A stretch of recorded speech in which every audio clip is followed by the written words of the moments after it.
Good morning students, Aryama ज्ञान संबोधि में आप सभी का स्वागत है। आज की इस ज्ञान संबोधि में हम वस्तुनिष्ठ हिंदी व्याकरण के अंतर्गत सीरीज 12 पर चर्चा करेंगे। यह सीरीज कक्षा 12वीं के लिए अति महत्वपूर्ण है और अलंकार विषय पर आधारित है। तो आइए वस्तुनिष्ठ हिंदी व्याकरण शुरू करते हैं। देखिए, पहला प्रश्न अक्सर परीक्षाओं में पूछा जाता है, अलंकार शब्द का क्या अर्थ है। अलंकार शब्द का सामान्य अर्थ होता है आभूषण या गहना। अलंकार को हम आभूषण या गहना कहते हैं। दूसरा प्रश्न देखिए, काव्य में प्रयुक्त होने वाले अलंकार शब्दों एवं अर्थों में चमत्कार उत्पन्न करके काव्य सौंदर्य में वृद्धि करते हैं, उसे हम अलंकार कहते हैं। जैसे देखिए, रघुपति, राघव, राजा, राम, ये देखिए शब्दों के माध्यम से काव्य में चमत्कार पैदा हो रहा है, इसलिए यहाँ पर आप देखेंगे तो शब्दालंकार है और शब्दालंकार के अंतर्गत अनुप्रास अलंकार है। आगे मैं हर अलंकार पर संक्षिप्त चर्चा करूँगा। यहाँ मैं केवल आपको ये बताना चाहता हूँ कि अलंकार की परिभाषा क्या होती है। तो ये तो देखिए साहित्यिक भाषा है।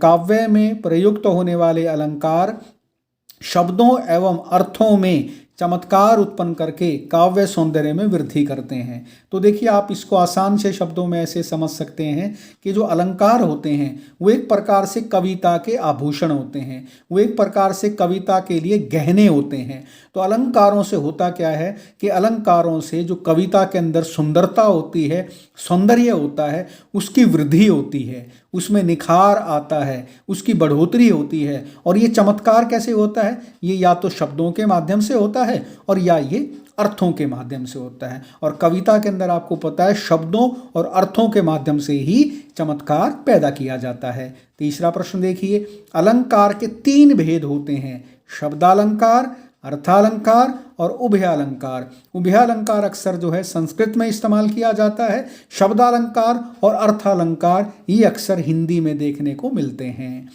चौथा प्रश्न देखिए, जिन अलंकारों में शब्दों के माध्यम से कविता में चमत्कार अथवा सौंदर्य की वृद्धि होती है, वहाँ पर आपका शब्दालंकार होता है।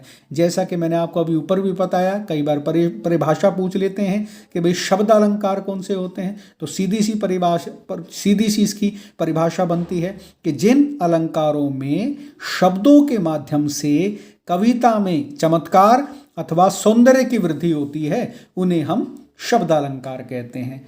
5वां प्रश्न देखिए, जिन अलंकारों में अर्थों के माध्यम से कविता में चमत्कार अथवा सौंदर्य की वृद्धि होती है, वहाँ अर्थालंकार होता है। अर्थालंकार का मतलब जिन अलंकारों में अर्थ की प्रधानता हो। शब्दालंकारों का मतलब जिन अलंकारों में शब्द की प्रधानता हो, या जिन अलंकारों में शब्द के माध्यम से चमत्कार हो, या जिन अलंकारों में अर्थ के माध्यम से चमत्कार हो, तो वहाँ पर आपका अर्थालंकार होगा। सीधी सी परिभाषा देखिए, इस शब्द के अंदर ही छिपी हुई है। अर्थालंकार मैंने अर्थ के माध्यम से चमत्कार, शब्दालंकार का मतलब शब्द के माध्यम से चमत्कार। 6वां प्रश्न देखिए, जिन अलंकारों में शब्दों व अर्थों दोनों ही माध्यमों से कविता में चमत्कार अथवा सौंदर्य की वृद्धि होती है, वहाँ पर उभयालंकार होता है। तो कई बार अनुप्रास अलंकारों के अंदर जो है उभयालंकार के उदाहरण मिल जाते हैं, जहाँ शब्द के माध्यम से भी चमत्कार दिखाया जाता है और अर्थ के माध्यम से भी चमत्कार दिखाया जाता है। तो जिन अलंकारों में शब्दों अर्थों दोनों ही माध्यमों से चमत्कार अथवा कविता के अंदर सौंदर्य की वृद्धि की जाती है, वहाँ पर आपका उभयालंकार होता है। वस्तुतः उभयालंकार का इस्तेमाल संस्कृत काव्य में ही किया जाता है। अगला प्रश्न देखिए, 7वां, प्रमुख शब्दालंकार निम्न हैं। देखिए, प्रमुख शब्दालंकार आपके पाठ्यक्रम में ये 3 ही हैं जो अक्सर परीक्षाओं में पूछे जाते हैं। उसमें कौन से हैं? अनुप्रास, यमक, श्लेष। अगला देखिए, और प्रमुख अर्थालंकार कौन से हैं जो आपके पाठ्यक्रम में अक्सर पूछे जाते हैं। हमने इस सीरीज के अंतर्गत उन्हीं अलंकारों को कवर करने का प्रयास किया है जो आपकी परीक्षा में या जो आपकी मासिक परीक्षाएं होती हैं उनमें अक्सर पूछे जाते हैं। तो प्रमुख अर्थालंकार हो गए, इन 3 को छोड़ करके जो बच गए उसमें उपमा, रूपक, उत्प्रेक्षा, अतिशोक्ति। इसमें अन्योक्ति भी आता है, लेकिन अन्योक्ति उदाहरण अक्सर नहीं पूछा जाता है, अक्सर यही पूछे जाते हैं। और इसमें से फिर जो है आपका एक मानवीकरण भी पूछा जाता है। तो इसमें मानवीकरण, उपमालंकार, रूपक अलंकार, उत्प्रेक्षा अलंकार, अतिशोक्ति अलंकार, मानवीकरण अलंकार भी होता है, एक पुनरुक्ति प्रकाश अलंकार भी आता है। ठीक है, तो इस प्रकार से ये आपके जो है पुनरुक्ति प्रकाश आप इसमें शब्दालंकारों में आता है और आपका जो मानवीकरण अलंकार है वो उपमा अलंकार में आता है। तो कहने का तात्पर्य है शब्दों के माध्यम से चमत्कार वाले मुख्यतः ये 3 अलंकार हैं, अनुप्रास, यमक, श्लेष, और अर्थों के माध्यम से चमत्कार उत्पन्न करने वाले काव्य के ये 5 प्रमुख अलंकार हैं, उपमा, रूपक, उत्प्रेक्षा, अतिशोक्ति और मानवीकरण, जो मैंने इसमें नहीं लिखा हुआ है, स्पेस नहीं था। 9वां प्रश्न देखिए, जिस अलंकार में, अब ये देखिए मैं बारी बारी से जो मैंने अलंकार लिखे हैं, अनुप्रास, यमक, श्लेष, आपका उपमा, रूपक, उत्प्रेक्षा, अतिशोक्ति, मानवीकरण, इन सब अलंकारों की संक्षिप्त परिभाषा आपको बताने जा रहा हूं। यह अति महत्वपूर्ण है। अक्सर परीक्षाओं में आपसे 2 नंबर का प्रश्न पूछा जाता है कि इस अलंकार की परिभाषा बताइए या इस अलंकार की परिभाषा सोदाहरण प्रस्तुत कीजिए। 2 नंबर का अंक, 2 नंबर का जो है ये प्रश्न परीक्षा में हर बार पूछा जाता है, जरूरी आता है, और इस बारे में इनमें से आपको कोई ना कोई प्रश्न जरूर देखने को मिलेगा। तो आइए शुरू करते हैं अपना पहला अलंकार। जिस अलंकार में एक वर्ण की आवृत्ति 1 से ज्यादा बार हो वहां अनुप्रास अलंकार होता है। देखिए, आवृत्ति का मतलब होता है जहां कोई अल्फाबेट 1 से ज़्यादा बार रिपीट हो, रेपिटिशन को हम आवृत्ति कहते हैं। एक वर्ण के बार बार दिखाई देने पर, बार बार काव्य में उसका प्रयोग करने से वो एक प्रकार की आवृत्ति हो जाती है, और वह वर्ण जब 1 से ज़्यादा बार प्रयोग किया जाता है तो वहाँ अनुप्रास अलंकार होता है। ये आप देख सकते हैं, मधुर मधुर मुस्कान मनोहर, तो ये देखिए म वर्ण, ये देखिए फिर म वर्ण, फिर मुस्कान में फिर म आ गया, फिर मनोहर में म आ गया। तो कहने का तात्पर्य है कि जिस अलंकार में एक वर्ण की आवृत्ति मैंने रेपिटिशन 1 से ज़्यादा बार हो वहाँ अनुप्रास अलंकार होता है। जैसे आप और भी उदाहरण दे सकते हैं, तरनी, तनुजा, तट तमाल, तरुवर बहु छाए, मधुर मधुर मुस्कान मनोहर, ठीक है, रघुपति राघव राजा राम, ये सारे के सारे उदाहरण जो हैं अनुप्रास अलंकार के हैं। 10वां प्रश्न देखिए, जिस अलंकार में एक शब्द का 1 से अधिक बार भिन्न भिन्न अर्थों में प्रयोग हो वहाँ यमक अलंकार होता है। तो देखिए, यमक अलंकार में क्या होता है, जहाँ एक शब्द एक शब्द जो है आपको 2 बार दिखाई देगा और दोनों बार वह अपना अलग अलग अर्थ देगा। देखने में वह शब्द बिल्कुल एक जैसा होगा। देखिए, मैंने यहाँ उदाहरण भी दे रखा है, पहले परिभाषा को समझ लीजिए। जिस अलंकार में एक शब्द का 1 से अधिक बार भिन्न भिन्न अर्थों में प्रयोग हो वहाँ यमक अलंकार होता है। उदाहरण देखिए, काली घटा का घमंड घटा, बोर्ड की परीक्षाओं में बहुत बार पूछा गया यह आपका उदाहरण है। CBSE में भी, हरियाणा बोर्ड में भी कई जगह ये प्रश्न पूछा गया है। तो आप ये देखिए परिभाषा, जिस अलंकार में एक शब्द का, ये देखिए एक शब्द कौन सा है इसमें, घटा, एक शब्द का 1 से अधिक बार, ये देखिए 1 से अधिक बार आया, घटा घटा, और अधिक बार भिन्न भिन्न अर्थों में प्रयोग होता है। तो काली घटा का घमंड घटा, ये घटा, इस घटा का अर्थ क्या है, आकाश में जो क्लाउडी आपके बादल होते हैं, जो आकाश में घनघोर बादल छाते हैं, घटाएं छाती हैं, ये घटा शब्द उसके लिए इस्तेमाल हुआ। और घमंड घटा, घटा यहाँ पे घटा किसका हो गया, कमी आ गई। तो घमंड घटा, जैसे कहते हैं ना, उसका अभिमान में कमी आ गई, उसका अभिमान चूर चूर हो गया, उसका अभिमान जो है घट गया। तो ये घटा शब्द हो गया कमी के लिए और ये घटा हो गया आकाश के लिए। तो कहने का तात्पर्य है, देखिए एक जैसे 2 शब्द आए लेकिन दोनों शब्द भिन्न भिन्न अर्थों में प्रयोग हो रहे हैं। और भी उदाहरण आप देख सकते हैं, कनक कनक तय सौगुनी, ठीक है, सूर सूर, तुलसी शशि, बहुत सारे इसके उदाहरण बनते हैं। यहाँ मैंने संक्षिप्त आपको समझाने का प्रयास किया है क्योंकि यह वस्तुनिष्ठ प्रश्नोत्तरी है। अगला प्रश्न देखिए, जिस अलंकार में, 11वां प्रश्न देखिए, जिस अलंकार में एक शब्द के एक ही बार प्रयुक्त होने पर 2 अर्थ निकलें वहां सलेश अलंकार होता है। तो देखिए, पहले तो आप ये समझ लीजिए कि सलेश का अर्थ होता है चिपके रहना। तो सलेश का शाब्दिक अर्थ है चिपके रहना। तो जहां कविता की पंक्ति में कोई शब्द तो आएगा एक बार, लेकिन उस एक शब्द के अंदर कई अर्थ छुपे रहते हैं, वो प्रमुख शब्द जो होता है अपने अर्थ की दृष्टि से जब आपको अनेकार्थी दिखाई दे, जब अनेक अर्थ प्रकट करने वाला दिखाई दे, तो आप समझ जाइएगा वहां पर सलेश अलंकार होता है। देखिए, यहां मैंने एक उदाहरण समझाने का प्रयास किया है।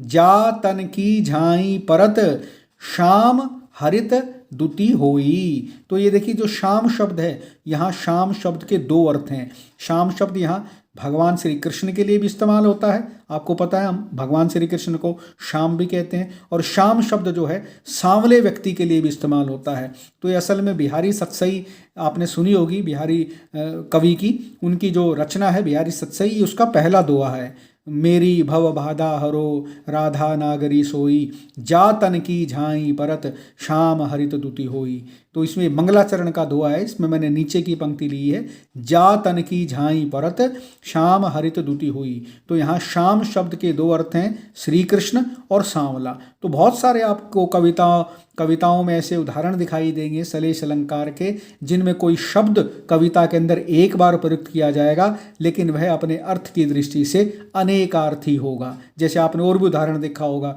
जो रहीम गति दीप की, कुल कपूत की सोए, बारे उजियारो करे बड़े अंधेरो होए।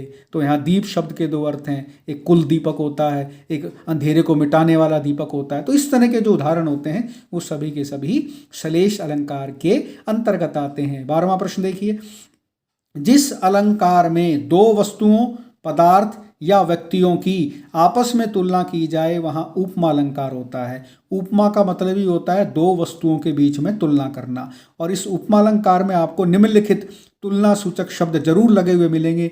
जैसे आपका है सम, समान, सी, सा, जैसा, सरिस, ये जितने भी आपके तुलना सूचक शब्द हैं वो उपमा अलंकार में आते हैं। इस उदाहरण में देखिए, उसका हृदय नवनीत सा कोमल है। नवनीत कहते हैं मक्खन को, तो सा, ये देखिए ये सा आपका तुलना सूचक शब्द है, और कोमल आपको पता है गुण धर्म हो गया। तो यहाँ पर देखिए जिस अलंकार में दो वस्तुओं की तुलना की गई, आपस में तुलना की गई कि उसका हृदय नवनीत सा कोमल है, तो हृदय की तुलना किससे की गई? मक्खन से की गई, और सा इसमें आपका जो हो गया तुलना सूचक शब्द हो गया, और कोमल इसमें जो है गुण धर्म हो गया। तो जिस तरह हृदय आपका कोमल होता है, उस तरह जो है हृदय उसका जो है नवनीत जैसा कोमल है। जैसे मक्खन काफ़ी कोमल होता है, मक्खन को हाथ में लेते ही वो सारे में लिपट जाता है और काफ़ी जो है कोमल होता है, ठीक उसी प्रकार से हृदय की तुलना भी जो है मक्खन की कोमलता से की गई है, और ये इसमें तुलना सूचक शब्द हो गया। तो इसमें आपको ज़्यादा अपना दिमाग दौड़ाने की आवश्यकता नहीं है, मैं आपको बिल्कुल सामान्य सी पहचान बता देता हूँ। जहाँ कहीं भी कविता की पंक्ति में आपको ये तुलना सूचक शब्द लगे मिल जाएं, जैसे सम, समान, सी, सा, सरिस, केसम, ये शब्द आपको लगे मिलेंगे तो समझ जाइएगा कि दो वस्तुओं के बीच में तुलना की जा रही है, इसलिए यहाँ पर उपमा अलंकार है। 13वां प्रश्न देखिए, जिस अलंकार में अत्यंत समानता दिखाने के लिए उपमेय उपमान में भेद समाप्त कर दिया जाए वहाँ पर रूपक अलंकार होता है। तो देखिए उपमा अलंकार में तो क्या था, दो वस्तुओं के बीच में तुलना की जा रही थी, लेकिन जब हम रूपक अलंकार की बात करते हैं तो रूपक अलंकार क्या होता है कि जिस अलंकार में दो वस्तुओं के अंदर जो है किसी भी प्रकार की तुलना नहीं की जाती, बल्कि दोनों को एक ही बता दिया जाता है, बल्कि दोनों में अभेद स्थिति उत्पन्न कर दी जाती है। तो अत्यंत समानता दिखाने के लिए, क्योंकि उनमें अत्यंत समानता होती है, तो अत्यंत समानता दिखाने के लिए उपमेय उपमान में भेद समाप्त हो जाता है। मैं आपको ऊपर बता चुका हूँ, उपमेय कहते हैं जिसकी तुलना की जाती है, जिसके बारे में बताया जा रहा है, और उपमान होता है जिसके साथ हम तुलना करते हैं। तो समझ गए आप? तो उपमेय का मतलब है, जैसे मैं कहूँ चंद्रमुख, तो मुख आपका जो है वो आपका उपमेय है, और उपमान जो है वो चंद्रमा है। उपमान का मतलब होता है कि कोई ऐसी चीज़ के साथ हम जो है उसकी ऐसी चीज़ के साथ हम तुलना कर रहे हैं, या हम उसको ऐसी चीज़ बता रहे हैं जो कोई बहुत प्रसिद्ध चीज़ है। तो जब हम रूपक अलंकार की बात करेंगे तो इसमें और इसमें तुलना होगी। जब हम रूपक अलंकार की बात करेंगे तो उपमेय और उपमान में भेद समाप्त हो जाएगा, लेकिन जब हम उपमा अलंकार की बात करते हैं तो इसकी तुलना इसके साथ की जाती है। लेकिन जब रूपक अलंकार में यही चीज़ आ जाती है तो इसमें और इसमें कोई भेद नहीं रहता। देखिए जैसे मैंने यहाँ समझाने का प्रयास किया है, मैया मैं तो चंद्र खिलौना ले हों, तो चंद्रमा और खिलौना के अंदर किसी भी प्रकार का अंतर नहीं है, दोनों एक ही हैं। ये बचपन की घटना है श्री राम जी की। जब बचपन में उन्होंने चंद्रमा, पूर्णिमा का चंद्रमा आकाश में खिला देखा तो उन्होंने बाल हट पकड़ ली और अपनी माता कौशल्या से कहने लगे, आकाश के अंदर जो चंद्रमा चमक रहा है मुझे वो खिलौना चाहिए। तो माता ने कहा तुम और खिलौने ले लो। उन्होंने कहा नहीं, मुझे तो वही खिलौना चाहिए, वही जो आकाश में चमक रहा है, मुझे तो वही ला करके दो। तो सभी महल में परेशान हो गए। तब एक युक्ति का सहारा लिया गया। जो महल के अंदर सरोवर था वहाँ उनको ले जाया गया, और जैसा कि आपको पता है चंद्रमा का जो पूर्णमासी का जो चंद्रमा होता है उसका प्रतिबिंब पानी के अंदर भी, जल के अंदर भी हूबहू दिखाई देता है। तो जो महल का सरोवर था उसके अंदर उनको उस चंद्रमा का प्रतिबिंब दिखा करके और उनका हाथ लगवाया गया, तब जाकर के श्री राम जी संतुष्ट हुए। तो ये इतना बड़ा जो मैंने आपको कहानी सुनाई, इसके पीछे तात्पर्य यही था कि रूपक अलंकार में क्या होता है, दो वस्तुओं के बीच में भेद समाप्त हो जाता है, उनमें कोई कंपैरिजन नहीं होता, वो आपस में दोनों मिलकर के एक ही हो जाते हैं। तो चंद्रमा ही खिलौना है और खिलौना ही चंद्रमा है। तो जहाँ दो वस्तुओं के बीच में भेद समाप्त हो जाए वहाँ आपका रूपक अलंकार होता है। अन्य उदाहरण भी आपने देखे होंगे, वो बड़ी प्रसिद्ध पंक्ति है, पायो जी मैंने नाम रतन धन पायो, वस्तु अमोलक दी मेरे सतगुरु, कृपा कर अपनायो। ऊपर की पंक्ति में देखिए, पायो जी मैंने नाम रतन, या कई जगह राम रतन लिखा मिलता है। तो राम रतन में भी जो है एक प्रकार का रूपक अलंकार है, इसमें नाम और रतन में कोई अंतर नहीं है। ठीक उसी प्रकार जैसे चंद्रमा और खिलौने में कोई अंतर नहीं है। तो आप समझ गए होंगे, उपमा अलंकार में हम तुलना करते हैं, रूपक अलंकार में हम भेद समाप्त कर देते हैं, तुलना नहीं करते, दोनों को ही एक मान लेते हैं। 14वां प्रश्न देखिए, जिस अलंकार में एक वस्तु या व्यक्ति की दूसरी वैसी ही वस्तु या आकृति में संभावना या कल्पना की जाए वहाँ उत्प्रेक्षा अलंकार होता है। तो देखिए उत्प्रेक्षा अलंकार में क्या होता है, ना तो तुलना होती है और ना ही दोनों में भेद समाप्त होता है। उसमें हम क्या करते हैं, एक प्रकार की संभावना या एक प्रकार की कल्पना या एक प्रकार की प्रिडिक्शन करते हैं। तो जहाँ पर कोई तुलना भी नहीं की जाती, कोई भेद भी समाप्त नहीं किया जाता, वहाँ पर केवल संभावना और कल्पना ये जहाँ पर की जाती है वहाँ पर आप समझ जाइएगा उत्प्रेक्षा अलंकार होता है। और इसको पहचानने का मैं आपको आसान तरीका बता देता हूँ। जब भी उत्प्रेक्षा अलंकार करना हो तो संभावना सूचक शब्दों को ढूंढो कविता में। तो संभावना सूचक शब्द क्या है, ये देखिए आपका मत मनो, ऐसे ऐसे शब्द आपको लगे मिलेंगे, मानो, जानो, मनु, जनु, मानहु, जानहु, मत मनो, ज्यों, ये शब्द आपको जहाँ भी लगे मिल जाएं तो आप समझ जाइएगा उत्प्रेक्षा अलंकार है।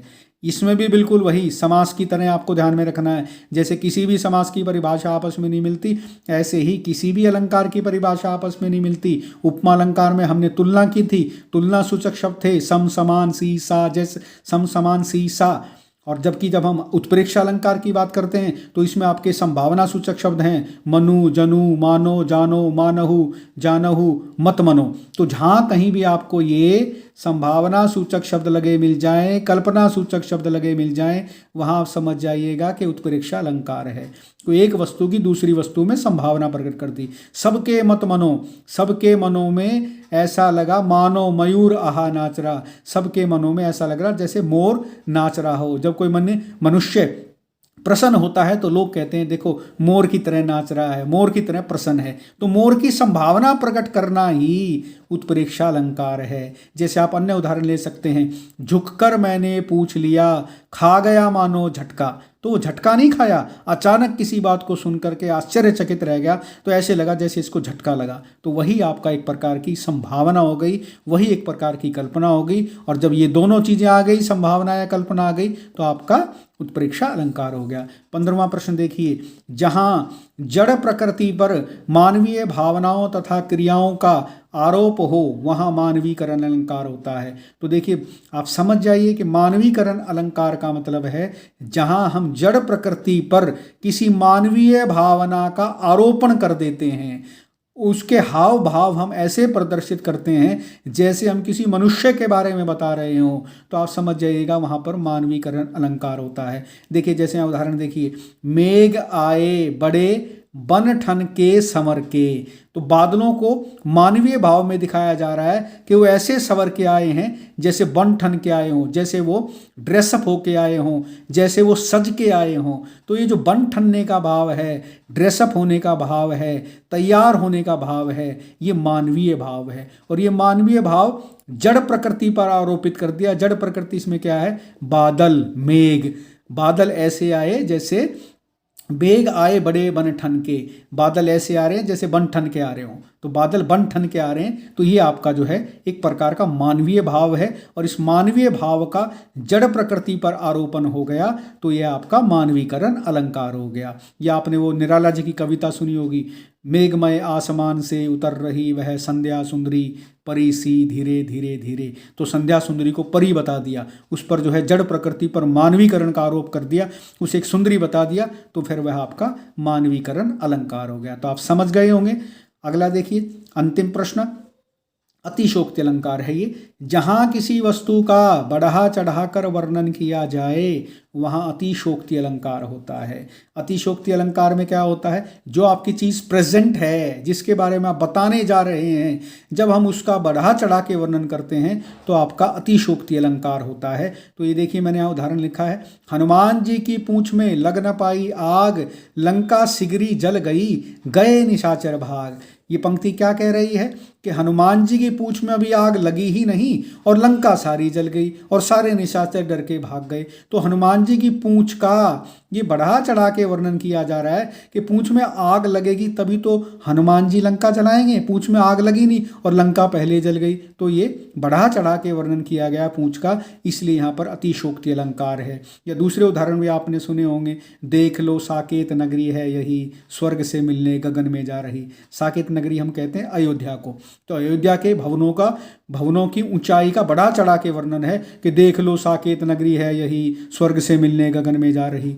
तो जब हम किसी प्रेजेंट चीज़ का, जिस चीज़ के बारे में हम बता रहे हैं, जब हम उसका बढ़ा चढ़ा के वर्णन करते हैं तो वहाँ पर अतिशयोक्ति अलंकार होता है। तो मैं समझता हूँ स्टूडेंट्स, इस संक्षिप्त वस्तुनिष्ठ प्रश्नोत्तरी के माध्यम से मैंने आपको अलंकार विषय समझाने का प्रयास किया। और मैं समझता हूँ अति संक्षिप्त और वस्तुनिष्ठ प्रश्नोत्तरी के माध्यम से अलंकार इस प्रकार से समझाना अपने आप में एक बहुत सराहनीय प्रयास होना चाहिए। मैंने अपनी तरफ से ऐसा प्रयास किया है ताकि आपको वस्तुनिष्ठ तरीके से मैं अलंकार समझा सकूं, क्योंकि अक्सर यह विषय जो है वस्तुनिष्ठ तरीके से समझाया नहीं जा सकता, क्योंकि यह अति महत्वपूर्ण और गहराई से समझाने वाला विषय है। लेकिन मैंने अपनी तरफ से प्रयास किया है। यदि आपको लगता है कि मैं अलंकार विषय वस्तुनिष्ठ हिंदी व्याकरण के अंतर्गत संक्षिप्त रूप से आपको समझाने में सफल रहा हूं, तो मेरे इस वीडियो को ज़्यादा से ज़्यादा शेयर करके बच्चों तक पहुंचाएं,